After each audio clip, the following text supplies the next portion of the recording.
ನಿಮ್ಮಲ್ಲಿ ಒಳ್ಳೆಯ ಮಾತುಗಳು ಬರಬೇಕು, ಒಳ್ಳೆಯ ಭಾವನೆಗಳು ಬರಬೇಕು, ಹೌದ್ರ? ಒಳ್ಳೆಯ ಯೋಚನೆಗಳು ಬರಬೇಕು. ಅವಾಗ ನೀವು ಮಾಡಿರ್ತಕ್ಕಂಥ ಕೆಲಸ, ನೀವು ಮಾಡ್ತಕ್ಕಂಥದ್ದೆಲ್ಲವೂ ಒಳ್ಳೇದು. ಈಗ ಇಲ್ಲಿ ಬಂದಾಗ ಮಾತ್ರ ಹನುಮಪ್ಪ ಅನ್ನೋದು ಮನೆಗೆ ಹೋದ್ಮೇಲೆ ನೀನ್ ಯಾರಪ್ಪ ಅನ್ನೋ ಹಿಂಗಾದ್ರೂ ಒಳ್ಳೇದ. ಇಲ್ಲಿ ಬಂದಾಗ ಮತ್ತೆ ಹನುಮಪ್ಪ ಅನ್ನೋದು ಮನೆಗೆ ಹೋದ್ಮೇಲೆ ಯಾರಪ್ಪ ಅಂತ ಇಲ್ಲಿ ಇದ್ದಾಗ ರಾಮ ಇಲ್ಲ, ಇದು ನನ್ನ ಮನೆ ಶೋಭೆ ತರೋದಿಲ್ಲ, ನಾಳೆ ಎಷ್ಟ ಹಾಕಿ ಖರೀದಿ ಮಾಡಿ ನಮ್ ಖಾಲಿ ಮಾಡ. ಮಕ್ಕಳಿದ್ದಾಗ ಗುಡಿಸಲು ಮನೆ ಐತಿ, ಇದು ನನ್ನ ಮನೆ ಶೋಭೆ ತರೋದಿಲ್ಲ, ಏನಾರ ಮಾಡಿ ನಾಳೆ ಖಾಲಿ ಮಾಡಿಸ್ಬೇಕಂತ ಯೋಚನೆ ಮಾಡಿ ಏನ್ ಮಾಡಿದೆ, ಬೆಳಿಗ್ಗೆ ಬಡ ಬಡ ಎದ್ದ, ರಾತ್ರಿ 12 ಗಂಟೆ ಆಗಿತ್ತು ಮಲ್ಕೊಳಸತಿ ಯೋಚನೆ ಮಾಡಿ ಬಡ ಬಡ ಎದ್ದು ಮುಂಜಾನೆ ಎದ್ದು ಆ ಗುಡಿಸಲು ಮನೆಗೆ ಹೋದ್ರ, ಆ ಗುಡಿಸಲು ಮನೆಯಾಗ ಒಂದು ಮುದುಕಿ, ಅದು ಪಾಪ ಕಾಣಿಸೋತಿತ್ತು. ಬಹಳ ದಿನ ಏನಾಗಿದ್ದಿಲ್ಲ, ಒಂದ್ ವಾರ ಆಗಿತ್ತು.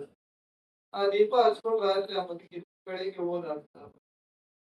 ಹೋಗಿ ಅಂತಾನ, ಈ ನಿನ್ನ ಗುಡಿಸಲು ರೇಟ್ ಎಷ್ಟು ಹೇಳು, ಇವತ್ತ ಖರೀದಿ ಮಾಡ್ತಾರೆ. ಹೇಳ, ಈ ಗುಡಿಸಲು ನಿನ್ಗೆ ಎಷ್ಟು ಹೇಳು, ಈ ಗುಡಿಸಲ್ದಾಗ ಹೋಗ್ಬಿಟ್ಟು ಎಷ್ಟು ದಿನ ಇರ್ತಿ, ಬ್ಯಾಡ ಇದು ನಿಂಗೆ ರೊಕ್ಕ ಕೊಡ್ತೀನಿ, ಇದನ್ನ ನನಗೆ ಕೊಟ್ಟು ಬಿಡು ಅಂತ.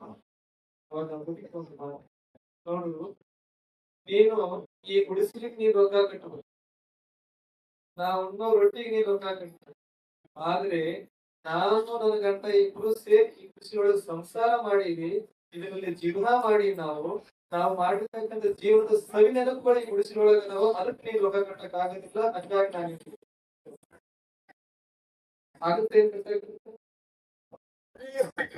ಆಗುತ್ತೇನು, ಸಿಗ್ತವೇನು ನೆನಪುಗಳೆಲ್ಲ. ನನ್ನ ಗಂಟ ನಾನಿಲ್ಲ ಬದುಕಿವಿ ಗುಡಿಸಲೊಳಗೆ, ಆ ಬದುಕಿರ್ತಕ್ಕಂಥ ಸವಿ ನೆನಪುಗಳಿಗೆ ನೀನ್ ರೊಕ್ಕ ಕಟ್ಟಕ್ ಆಗೋದಿಲ್ಲ. ನೀನ್ ರೊಕ್ಕ ನನ್ನ ಸವಿ ನೆನಪುಗಳಿಗೆ ಸಾಕ್ಷಿ ಆಗೋದಿಲ್ಲ. ರೊಕ್ಕ ತಗೊಂಡ ನನ್ನ ಈ ಗುಡಿಸಲಿಕ್ಕೆ. ಹಂಗೆ ನಾವು ಬಾಳಿ ಬದುಕ್ತೀವಲ್ಲ, ಅದ್ರ ಮೇಲೆ ನಮಗೆ ಗೌರವ ಇರುವುದಿಲ್ಲ. ನಾವು ಬದುಕ್ತೀವಲ್ಲ, ನಮ್ಮ ಜೀವನದ ಮೇಲೆ ನಮಗೆ ಗೌರವ ಇದೆ. ಮನದೊಳಗಡೆ ಒಳ್ಳೆಯ ವಿಚಾರಗಳು ಬಂದಾಗ ನಿಮಗೆ ಒಳ್ಳೇದಾಗ್ತದೆ. ಮನದೊಳಗೆ ಯಾವತ್ತು ಒಳ್ಳೆ ವಿಚಾರ ಬಂತು, ಯಾವತ್ತು ಹಸಿಗಳಿಗೆ ಅನ್ನ ಹಾಕಬೇಕನ್ನೋ ಒಂದು ಭಾವ ಬಂತು, ಯಾವತ್ತು ಇನ್ನೊಬ್ಬರಿಗೆ ಕೆಡುಕನ್ನು ಉಂಟು ಮಾಡುವುದಾರದನ್ನೋ ಭಾವ ನಿಮ್ಮಲ್ಲಿ ಬಂತು ಅಂದ್ರೆ, ಅವತ್ತು ದೇವರು ನಿಮ್ ಕಡೆ ತಿರುಗಿ ಮಾಡಿ.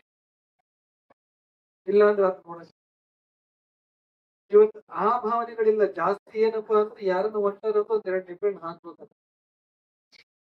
ಹೌದು, 2 ನಿಂಬೆಹಣ್ಣು ಹಾಕ್ಬೇಕು. ನೋಡ್ರಿ, ಪೊಲೀಸಿಗೆ ಬೇಕಾದ್ರೆ ಎದ್ರಂಗ ಹೋಗ್ಬಿಡ್ತಾರ ಅವ್ರು ಕೇಳ್ದಂಗ. ಟ್ರೈನ್ ಬರ್ತದ ಕೂಡ ತಪ್ಸ್ಕೊಂಡ್ ಹೋಗ್ಬಿಡ್ತಂತ, ಫಾಸ್ಟ್ ಆಗಿ ಹೋಗ್ಬಿಡ್ತಾರೆ. ಹೌದ್ರ? ಏನೋ ಒಂದು ಅಡ್ಡ ಕಲ್ಲು ಬಂತಂದ್ರೆ ಅದನ್ನ ಆರಿಸ್ಕೊಂಡು ಹೋಗ್ತಾರೆ, ಅಪ್ಸ್ ಬಂದ್ರೆ ಅದನ್ನ ಆರಿಸ್ಕೊಂಡು ಹೋಗ್ತಾರೆ.